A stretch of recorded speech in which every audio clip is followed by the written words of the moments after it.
Okay, well, yeah, 2 past the hour. We'll get going. So thanks everyone for joining today's Sustainability Action Plan Executive Committee. This is, we had office hours during our last February meeting, and Pam Schreiber joined and let me know that she is retiring this week, right? So a bit bittersweet, but it was so great to have Pam on this committee, and her advocacy and just commitment to sustainability. That was really well appreciated. But I wanted to leave room for Natalie to just introduce yourself. Yeah. Hi, everybody. I'm Natalie Grant, and I am new to HFS. I'll be the project manager of Sustain Play on the capital projects team. So managing all those projects that we do for big refreshes, or even just, across our projects, anything from small to large, working on the new Haggett Hall residence. And I'm working on installing a bird film on one of our projects because there's birds that, so just that type of range. And I came from the private sector. I was in construction for 9 years, and so have a commercial and multifamily construction background. So really excited to be here. Thank you. Here, yeah, you're gonna have, I think, lots of great insights to share with us. And I don't know if you're like, are you planning to participate on this committee? Is that the intention from Yes, here as on out? Pam and Rob move on. Yes. I'm gonna be stepping into more of Rob's role, and Natalie's gonna be coming with me as well on this Okay. journey, so Awesome. I'd like to include her. Yeah, bring the team. And I was really involved on a lot of my projects in the sustainability aspects of those buildings. So just excited to continue to learn and grow and be a part of that effort as we move forward. So Yeah, I'll have to send you our new green building standard if you haven't seen it yet. I have, Okay.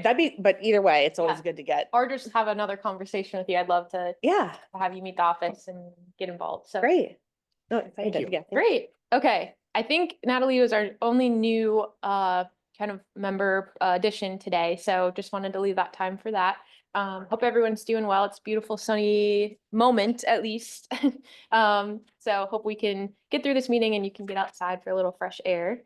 But first I want to go over the agenda. So I sent this around this morning and last week, but today I really want to focus on giving you all a few updates about our working group framework, as well as just a few updates on where we're at with the visioning process. And we'll have a little time at the end to go for me to explain to you what our storytelling approach is turning out to look like. And we're really excited to share that with you. So is there any, I want to leave time, are there any updates from the group that we want to share or discuss before we get started?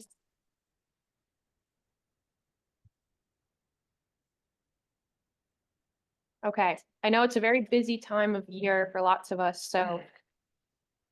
And I just want to acknowledge the uncertainties that, UW has been trying to navigate with regard to funding and other issues. So I just appreciate you all being here today. I know you have lots of other priorities and challenges. So we'll jump right in.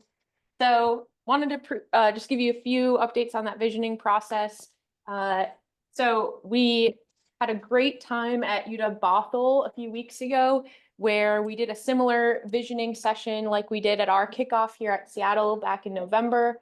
And it was just a fantastic day. We got to do tabling outside and get to engaged with students. And then we had our 2-hour session with, I think, almost 30 folks, which was pretty great attendance. And Sharzad and Martin, I just want to thank you both so much for supporting that. And do you want to say anything? I just wanted to leave it open for you as well, reflecting on that visioning session. I don't really have anything. I thought it was a wonderful session and we appreciate it. Thank you. Yeah, same Awesome. here. It was great to work with y'all and bringing that idea to life, and I thought it went really well, both for the tabling and the indoor kind of discussion side of it. Thank you. Yeah, and yeah, I'm looking forward to our next visioning session, which will be at UW Tacoma. That's going to be on April 8th, and I'm working with Julie and Livia on their team to promote that event around UW Tacoma, and we'll also do some tabling there.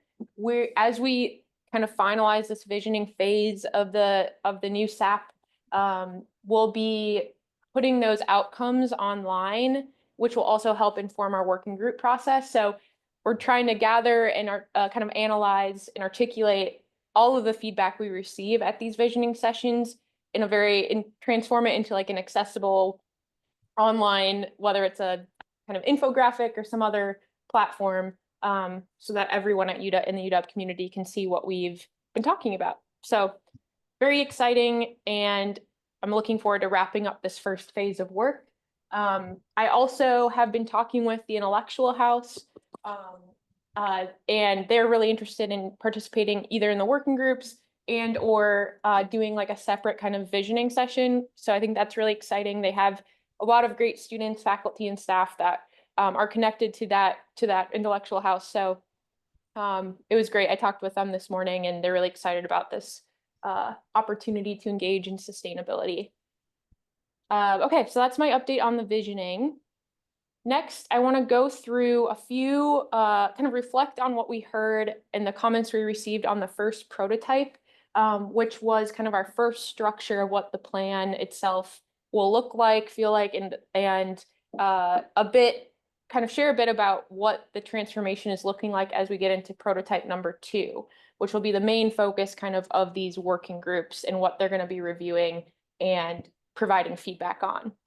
I want to note that we're throwing spaghetti at the wall right now. You know, this is the time to kind of get our ideas out and really be okay with not knowing the exact final outcome of what our goals and actions and actual structure of the plan will look like.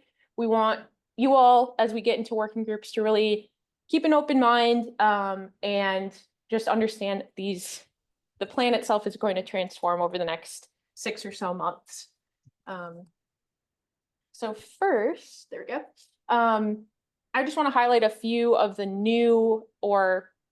changes that you'll see in this new prototype that we plan on sending out about 2 weeks ahead of the first workshop or working group session.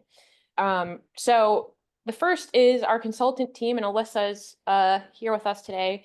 Our consultant team created a 2050 sustainability vision narrative, and this incorporates a lot of what we've been hearing in our visioning sessions, as well as feedback we've received from the executive committee and the environmental stewardship committee.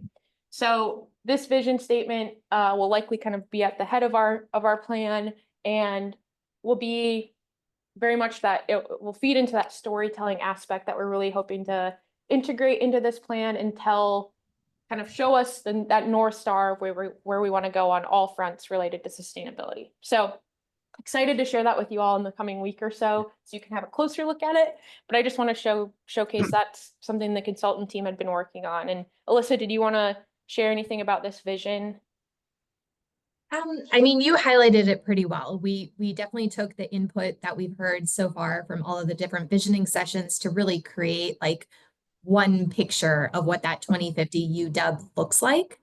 And so again, this is a work in progress, and we're even updating it as we speak, leading up to the first listening session round of those working groups. But yeah, appreciate feedback when you guys get sent it later. But yeah, it's great. I think we've gotten a lot of good feedback just from everybody on the team that's really helping reflect in how we're outlining everything within the SAP right now. And this is part of like this 2050 overall vision really came from part of the feedback we received in that first prototype round.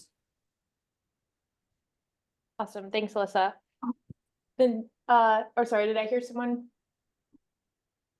Okay. The next part I want to highlight a couple other changes is this is kind of what the cover page will look like for each topic area. And we have added a specific focus area vision statement at the top that will, again, weave in that 2050 North Star vision. We've also created a few icons to help weave in Bothell, Seattle, Tacoma, athletics, UW Medicine, and HFS, so that it's a bit easier to navigate the plan itself. And we really want those icons to be kind of like directional and just help the reader understand the impact that each of these goals might have and kind of where it's housed. So that's something we're also really focusing on with the consultant team, is really the UX of the plan itself, and understanding how would a reader pick this up, and from various different audiences, and be able to really understand how it's going to be implemented. And so that's a key piece, just simple things, but I think a big change from the previous version. Alyssa, was there anything you wanted to mention about this cover page at all? Just, yeah, one thing to note is like how we do have the vision on each of these different focus area cover pages, just really thinking through, like what Lauren was saying, how people utilize the plan. Not everybody's going to start at the beginning and want to read through that 2050 vision and the president's statement and things like that. Some people might just want to dive into one category because that's an interest of theirs. And so we still want to provide, like, here is where we're reaching to, and potentially even establish like a flagship type goal versus multiple goals. So we're starting to work through that prioritization process. And again, that's part of the working groups. So yeah, take all these goals that you view with a grain of salt. They are, again, a result of everything we've been hearing, but they're very much so expected to be changing. And yeah, the storytelling content on the side, that's not an update from this plan to the next, but that's also like a focus area as we're starting these working groups and continuing with the vision to really make sure we have some good content within there. That'll like help just inspire people when they are viewing this plan and see the good work that's already happening on all the campuses. Thanks, Liza. Yeah, reading through the various comments we received from this committee on the first prototype, a big theme across that was, how are we going to prioritize these goals? So this is not, not a major big laundry list of to-dos, but rather a strategic and intentional path to how we're going to be more sustainable as a university. And so, yeah, as Alyssa said, understanding mechanisms to help prioritize will be essential as we finalize this framework. So appreciate all of the comments that you all provided a few months ago, and we've definitely been using them to incorporate into this next iteration. Finally, a specific comment we received was specifically around UW Medicine, and how each medical center really has unique needs and will likely need to be reflected that way in the plan. And so we've added dedicated connections for Montlake, Northwest, and Harborview medical centers, so that we can easily, and discreetly showcase what those goals and actions will be. So that was kind of the main changes and updates I wanted to showcase for you all. We're still, the team, consultant team in our office are working to finalize that prototype too, and we'll be sending it out ahead of the workshops, the working group workshops. But I wanted to leave space if anyone had any questions about the iteration process, or wanted to elaborate on any of their previous comments they provided on the prototype.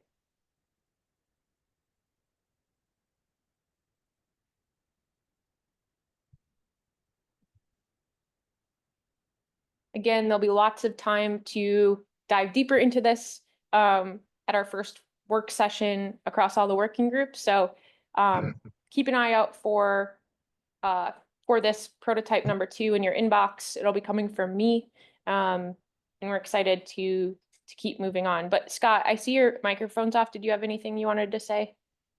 No, sorry. No, you're good. I just wanted to make sure. Okay. All right. So I wanted to dive deeper into the work group structure. Many of you have probably received emails from me in the past few weeks or so asking you to join a working group. And I was really excited to hear all the excitement, not only from our committee, but from faculty, staff, and students outside our committee. We have a lot of support and energy around these working groups, so looking forward to kicking them off. I wanted to run through the timeline with you all. So not that you all need to understand the full scope of what we're doing, but I wanted to showcase it so you have an awareness of how we're rolling it out. So our round one, our first session, they'll all take place in April. So there's going to be 8 specific working groups around the topics you'll see on the right side of your screen. And each working group will have one kickoff work session called a listening session.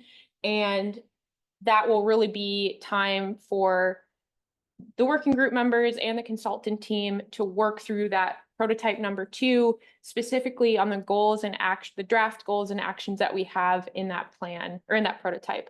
So after round 1, that listening session, the consultant team will work to synthesize and analyze all the feedback we received at that first listening session. And then we'll gather together again in late May and June to continue iterating on those goals and actions and take into account some of these specific, what am I trying to say, the kind of financial and resource needs to actually accomplish the goals and actions we set forth. So that second workshop, called the synthesizing workshop, will really be focused on vetting our goals and actions in a more detailed way. And then following round 2, likely in August, September, October, there will be more informal ways to engage and provide feedback through online Padlet, which is kind of a community board for providing input, as well as additional focused one-on-one meetings with working group members who might be more attached to certain goals to continue finalizing those goals and actions in the plan.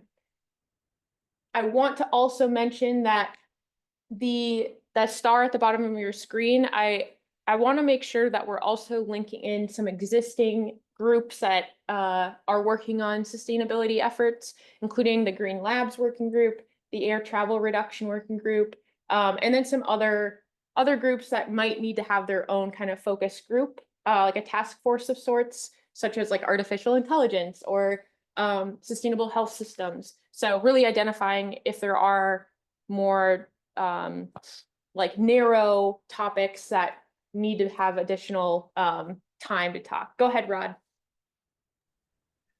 One of our communication touch points is having a session with the president, provost, and maybe some other key leaders to kind of get their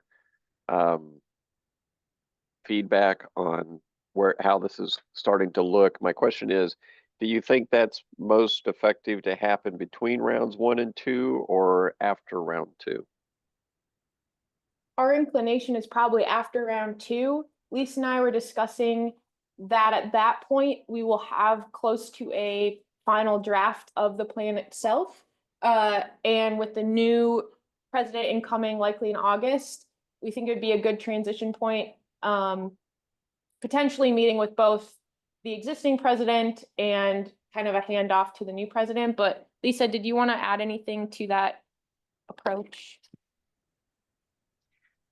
Yeah, I think, yeah, you hit it, Lauren. I think, Rod, we were planning to offer something to the existing president and team in June. It could be a pretty quick briefing and overview of where we are so far, and then something likely in September for the new president, if we can get time to do that. Okay, my only concern is the current president's schedule is just going to get tighter and tighter, especially with commencements and everything. And I think she stops doing official business at the end of June. So if there's a way, we might, just from a calendar standpoint, if there's a way to have a meaningful engagement with her more toward the end of May, that might just be more realistic. Otherwise, we may only get the provost, which is good, but Mhm. Yeah, no problem. We can do that. Would you like us to contact her assistant directly, or would you like to let me run that up the food chain. But so what I'm hearing is that we could still have a meaningful engagement even if round 2 really hasn't played out yet. Is that Yeah. fair? Yeah, Yeah. absolutely. Thanks, Rod. I think, yeah, the transition time between our presidents, I do think we need to establish our planning process and where we've come with the current president. So thanks for bringing that up. Okay, any questions about the timeline in particular? There's a lot of meetings, but most of you I tried to keep on one working group, maybe 2, but really trying to focus in on kind of your main expertise or interest to ensure that we're not overloading your calendar. Next, I want to talk about the actual working groups. So we're going to have 8 of them, as I said: academics, research and innovation, buildings, energy and climate, commuting and transportation, procurement and finance, food systems, landscapes and ecosystems, materials and waste, and then community building and inclusion. So while it does seem like there are a lot of working groups, this really was the structure that kind of allowed us to hit on all aspects of sustainability here at UW, and allowed us to understand like there's going to be crossover between a lot of these groups, and to build that into the actual agenda of these workshops to ensure that we highlight goals and actions that need advisement from additional working groups. So it is part of the process to have intersections or interconnectedness between these, but this was what kind of made the most sense to us when forming the working groups and how we're rolling them out. Alyssa, did you want to add anything about how your team kind of proposed this structure or how it's worked in the past for you? I mean, not a lot to add. It was just really wanting to make sure we were being really comprehensive with like all of the different topic areas that could really have an impact to the plan. We did a really large gap analysis across other university systems as well, just seeing comprehensively what was in the plan, maybe what was missed in the last version of UW's SAP. And so just, yeah, these were the logical ones that we came to, and a lot of the topics we were hearing the most about in our early visioning sessions as well. And so I think they just logically make sense for plan development. Thanks, Alyssa.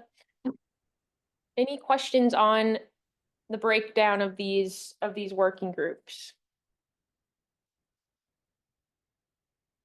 Okay. I'll go through the format again in more depth here. So each of the 8 working groups will participate in a 3-phase process.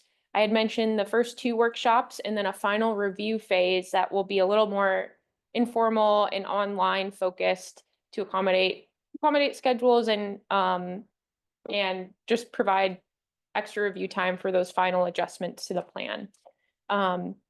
To give you a little insight into what that first listening workshop will look like, the plan is to provide you all with that prototype 2, so the most up-to-date and current iteration of the plan itself, as well as a kind of 1-pager or worksheet that describes the current status of the topic group that you're in. So for academics, research, and innovation, on that 1-pager, we'll try to highlight the existing efforts, achievements, and challenges that currently exist at UW related to that topic, so that we're all kind of coming in with a good understanding of where we're at, so that we can then understand what we need to change or what we want to change.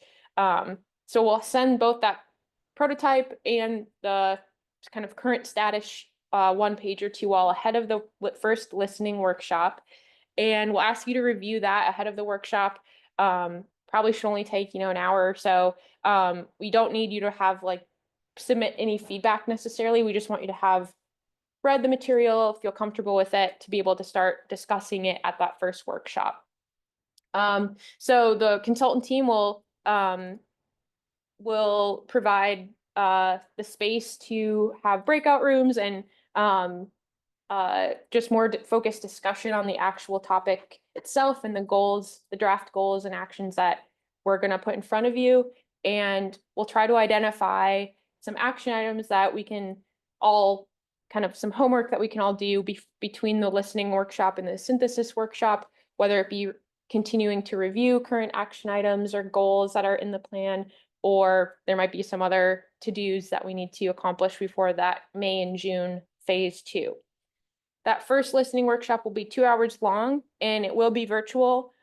We anticipate doing both of the workshops virtual. We're still trying to decide whether that second workshop could have an in-person option, but we do think it would be most accessible to have it virtual since we are working across the tri-campus and with UW Medicine. So yeah, that second workshop will really be, again, iterating, incorporating, or reviewing the incorporated feedback from that first workshop and continue to provide input on the actual goals and actions that we're writing in the plan. Yeah, and then there'll be a bit of a break in late summer before the fall when we provide you all with a more polished final draft plan to provide feedback on. Any questions on the actual format of these meetings or what to expect? Lisa, go ahead. Yeah, while while we're just on the topic of making sure that the leadership at the university is informed, Rod, I guess it's a question for you. I know that sustainability will be doing, or is the plan to do, the annual review to the Board of Regents is in the fall.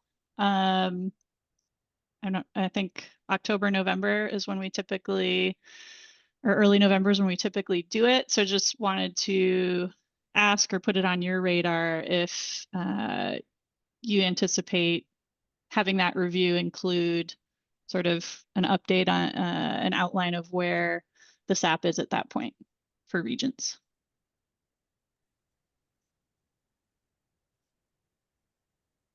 I don't know. Mhm. I think that it's important to provide an update as to where we are in the process, but it probably would be short or would not include any specifics of where we think it's going to land, because I doubt that we'll have enough time with the new president to get his feedback and incorporate whatever feedback that turns out to be. His calendar will be hard to get on for the first few months, and so that's my only concern. We definitely want to keep this moving forward, but I just don't know that we would have his fully informed endorsement in time for that engagement with Board of Regents. Okay. Okay, great. Thanks. Just good to know and have on our radar, I think. Mhm. Yeah, I think I don't want to derail this, but I know at least for the current administration, not so much the bucket of things we want to do, but the priorities associated with it is really where they want the conversation to be. So as much as that can be informed by the late May engagement, it would serve us well.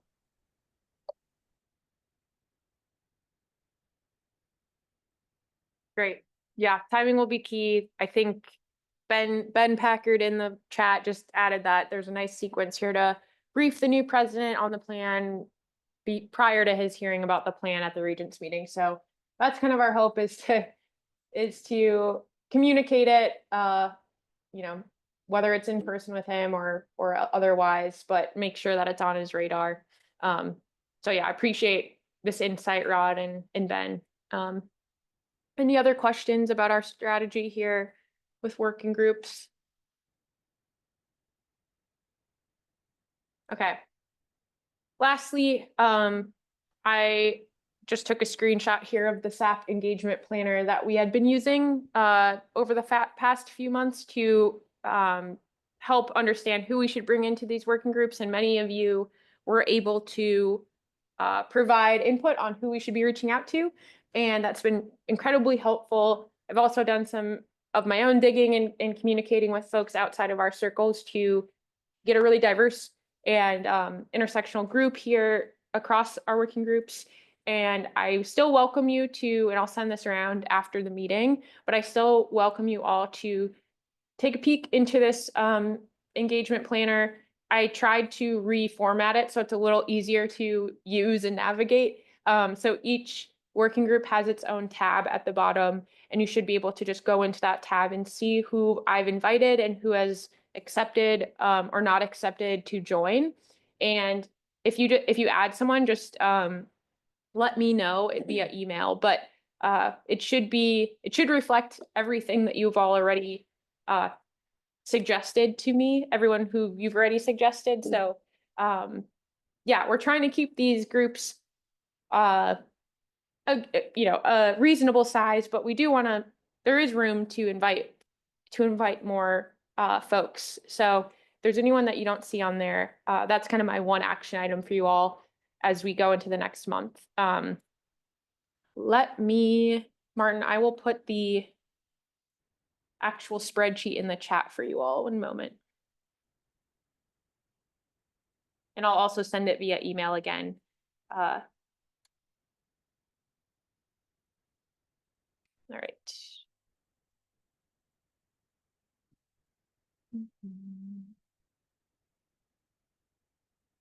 Yeah, this is how I'm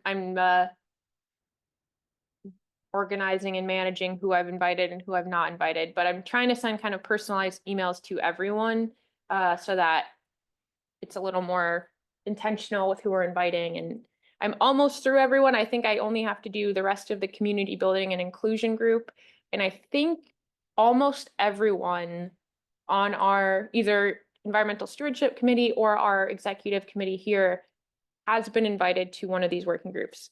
I might have to ask you, Natalie, where you want to go, but understanding that some folks don't have the capacity, but it's been great to find representatives from all of your departments and offices to join. So if there's one working group that you're like, wait, I want to be a part of that instead, or in addition to the one I'm currently in, then feel free to reach out to me as well. But yeah, any last questions about working groups? This is my last slide about them.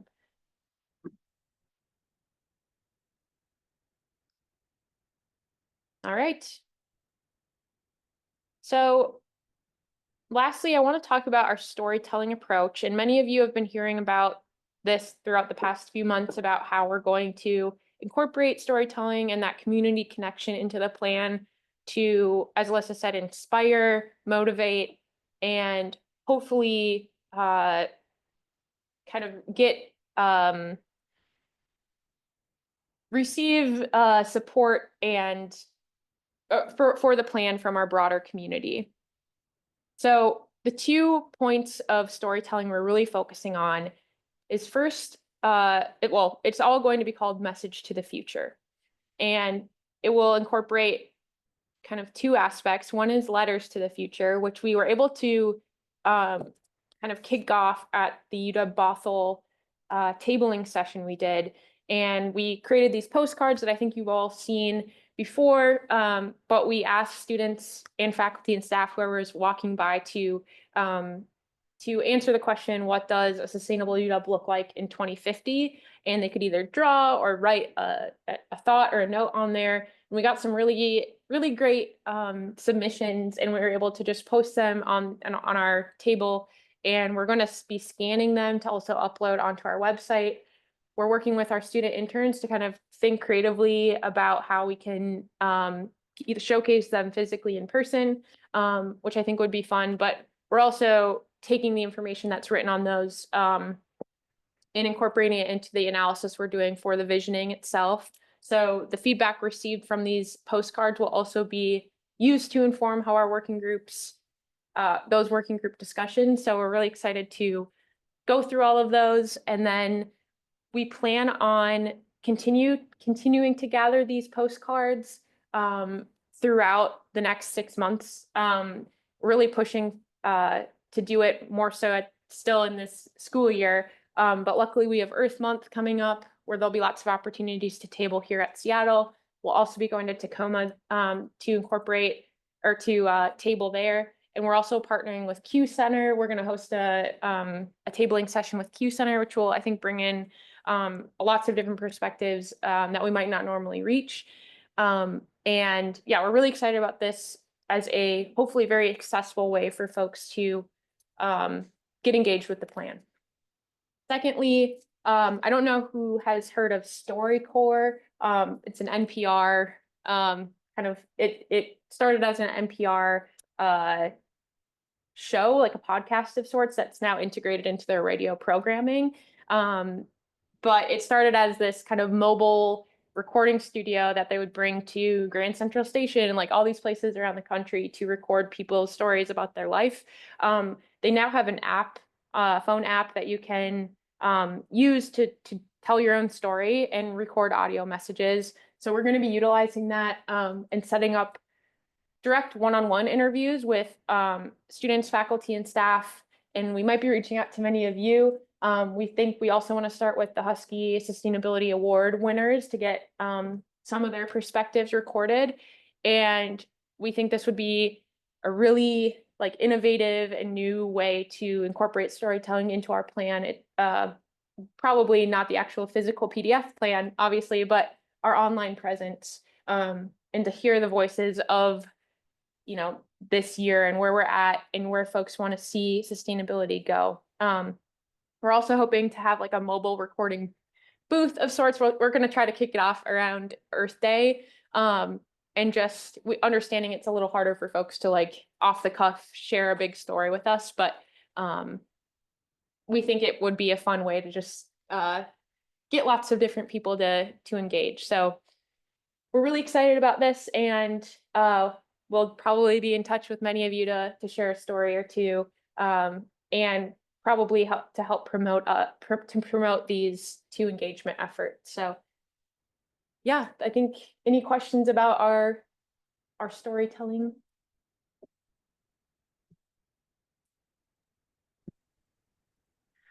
Lauren, I did just want to add that we'll sort of, she mentioned the mobile recording booth or sort of on the fly recordings of people when we're doing events at the same time, but we'll also be inviting, and you're welcome to contact us too if you have something that you want to share that would motivate and inspire others. We can do a one-on-one recording in more of either the recording booth that Damon has used in the past. I think it's in Odegaard, or just, meeting with you and recording it that way. Great. Well, we're probably going to end a little early today, but I just wanted to share a few next steps, action items that I have for you all that I'll be sure to follow up with via email. But I'd love you all to again review that engagement planner that includes all of the rosters for each working group. Just in case there's someone that we totally missed, but I do think we have a really great comprehensive list for each working group, but that would be a nice last review. And then again, stay tuned for those review materials ahead of our first working group workshops in April. And our next SAP executive committee meeting will be on April 15th. And at that point, I think we could have a deeper conversation about engaging with the executive office and kind of our planning around how we want to do that. So that's my anticipated update at that point. And then in May, I anticipate us getting updates from all of the working groups. So yeah. There's also a environmental stewardship committee meeting Mhm. scheduled for April 1st, which is a slightly larger group. So I'm not sure, Lauren, if you've talked to Lisa, if we're planning on touching on anything Yes. around this or. Yeah, at the the environmental stewardship committee meeting on April 1st, we'll have our consultant team provide a high-level overview of the prototype and the planning process where we're at with it. Because some of the environmental stewardship committee members are not on this committee, and so we want to ensure that they're in the loop, and that's our plan to provide a brief update then as well. All right, any questions or thoughts? Thanks, Lauren.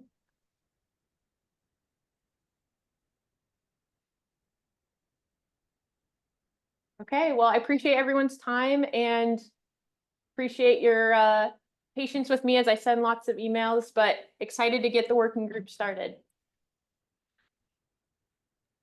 Have a good rest of your day, everyone. Thanks, Lauren. Thank you. Bye. Nice work, Lauren. Thanks.